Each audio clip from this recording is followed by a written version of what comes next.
All right, welcome back to our Capitol Report with Pat McGuigan of CapitolBeatOK.com. Pat, you reported this past week on some findings coming out of the State Auditor Inspector's office, Gary Jones' office. What were the findings?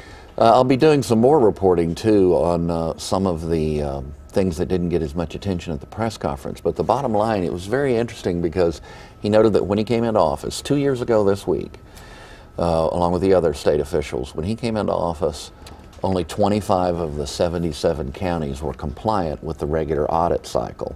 That's now 67. And there's really only problems in 2 or 3 at the current time. That's a pretty impressive record of catching up, and he did it basically with career staff. He was complimentary of the support he's received from the governor and the legislature, would like a little more authority in a couple of areas, but he's also done a very significant audit on the Native American Cultural Center where he did not find any wrongdoing. He said they're just spending a whole lot of money and kind of going with a Cadillac plan, if you will. Department of Central Services, some problem with administration of public assets, and then a lot of smaller, less noted incidents that have resulted in a couple of cases in criminal prosecution. But we'll be going into more detail on that. It looks like Jones has really hit the ground running. All right, let's talk about gun control a bit. On Wednesday of this past week, the president signed 23 executive orders on gun control, put out some possible legislative solutions as well. Highlight a few of the orders and the legislative solutions. Yeah, I'll be kind of blending the two in talking about this, but he's going to really push hard for background checks on all gun purchasers. That will bump up again on all gun sales. That'll bump up against the gun show culture, which I think a lot of people back east don't understand, but which is a given in our part of the world.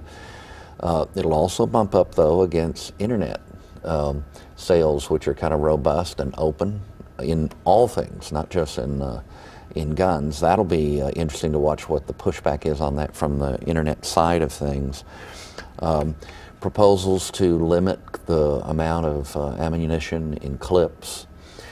A proposed ban on military-style weapons. What he'll bump up against there is Harry Reid of his own party, who's been pretty much a 100% pro-gun guy.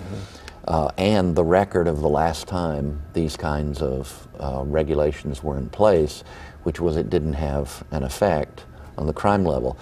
The broader context here, beyond the tragedy, which is awful, of what happened in Newton and has happened in some other places recently, is that overall crime statistics are pretty good.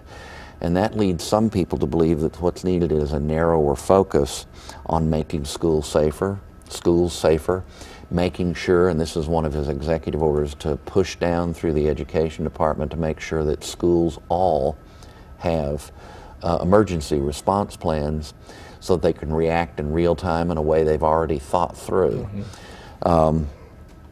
First responders, making sure that first responders understand unique situations that touch schools. Emergency plans, as I mentioned.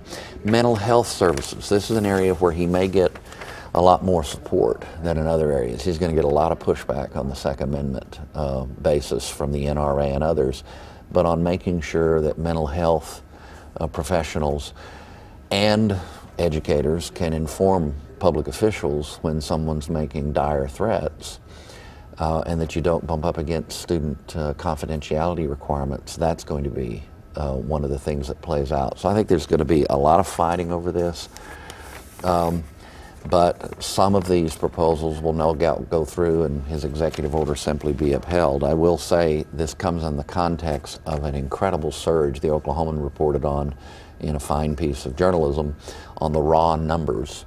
The number of concealed permit carriers, including our governor, the numbers have really surged in the last 3 years. So that's a little bit of context. Last 3 years, really a huge number of people seeking to own weapons under their Second Amendment rights. And just quickly, speaking of the governor, what's been the reaction from state leaders as well as our congressional delegation?